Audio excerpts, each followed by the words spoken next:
వివాహిత మహిళలు ఈ రోజున ఎలాంటి వ్రతం ఆచరించాలి, అలాగే పుత్ర సంతానం కోసం ఏ విధమైన ఆరాధన చేయాలి? వివాహమైన స్త్రీలు ఏ వ్రతాన్ని ఆచరించాలంటే మనకి దేవీ భాగవతంలో శివుడు పార్వతికి చెప్పాడు. ఇందాక నేను చెప్పినట్టు దేవీ భాగవతంలో శివుడు పార్వతికి ఏం చెప్పాడు? అమావాస్య సోమవారం కలిసి వచ్చిన రోజు నన్ను పూజించడం కంటే విష్ణువుని పూజిస్తే నేను తొందరగా ఆనందిస్తానని శివుడు పార్వతికి చెప్పాడు. అప్పుడు శివుడు పార్వతితో ఏం చెప్తాడంటే, అశ్వత్థ వృక్షము సాక్షాత్తు విష్ణు స్వరూపము, అందుకే సోమవతి అమావాస్య రోజు అశ్వత్థ వృక్షాన్ని పూజించిన వాళ్ళు విష్ణుమూర్తి అనుగ్రహము నా అనుగ్రహం ఇద్దరి అనుగ్రహం పొందుతారని శివుడు పార్వతికి చెప్పాడు. అశ్వత్థ వృక్షం అంటే రావి చెట్టు. అంటే సోమవతి అమావాస్య రోజు అందరూ కూడా వివాహమైన మహిళలు రావి చెట్టు దగ్గరకు వెళ్ళి రావి చెట్టు దగ్గర ప్రత్యేకమైన వ్రతం చేయాలి.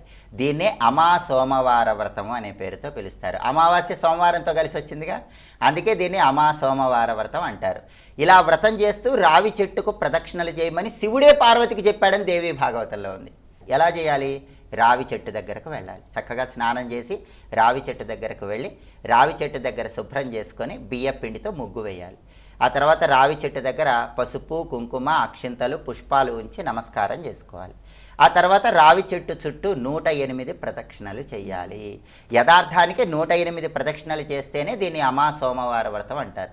అయితే చాలామంది 108 ప్రదక్షిణలు చేయలేరు కదా.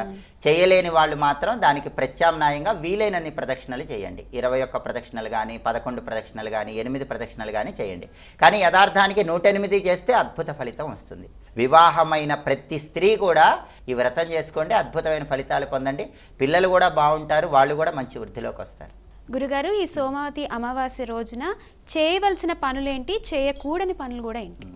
ప్రధానంగా చెయ్యకూడని పనులు ఏంటంటే ఇతరులతో కలహాలు ఆడకూడదు. ఎందుకంటే ఇది పుణ్యతిథి ఉన్న రోజు కాబట్టి సద్వినియోగం చేసుకోవాలి. ఇతరులతో గొడవలు పడకూడదు, కుటుంబ కలహాలు ఉండకూడదు. అలాగే సూర్యోదయం తర్వాత నిద్రించకూడదు.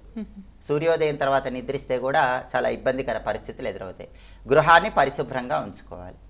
అలాగే చెయ్యాల్సినవి ఏంటంటే దానాలు. ప్రధానంగా సోమవతి అమావాస్య రోజు దేవాలయ దర్శనం చేసుకోవాలి, శివాలయ దర్శనం చేసుకోవాలి. సోమవతి అమావాస్య శివుడి ప్రీతి కోసం, విష్ణువు అనుగ్రహం కోసం గుమ్మడికాయ దానం ఇవ్వాలి, ముల్లంగి దానం ఇవ్వచ్చు, వస్త్రాలు దానం ఇవ్వచ్చు, పండ్లు దానం ఇవ్వచ్చు. వీటిలో ఏవైనా దానం ఇస్తే విశేషమైన శుభ ఫలితాలు కలుగుతాయి. నదీ స్నానం చేయగలిగితే చేయండి, చేయలేకపోతే గంగాజల నీళ్ళలో కలుపుకొని ఆ నీళ్ళతో స్నానం చేయండి.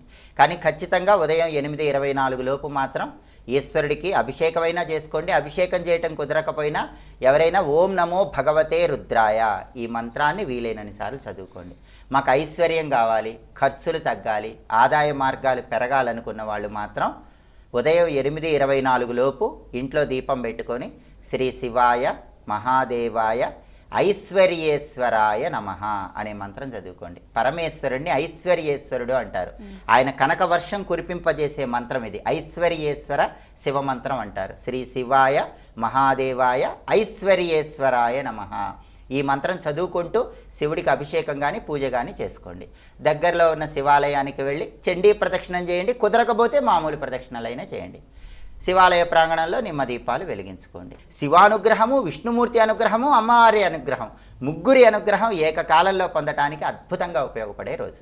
గురుగారు, ఈనాటి మన కార్యక్రమంలో సోమవతి అమావాస్యకు సంబంధించిన అనేక విషయాలను ప్రేక్షకులకు తెలియజేసినందుకు ధన్యవాదాలు.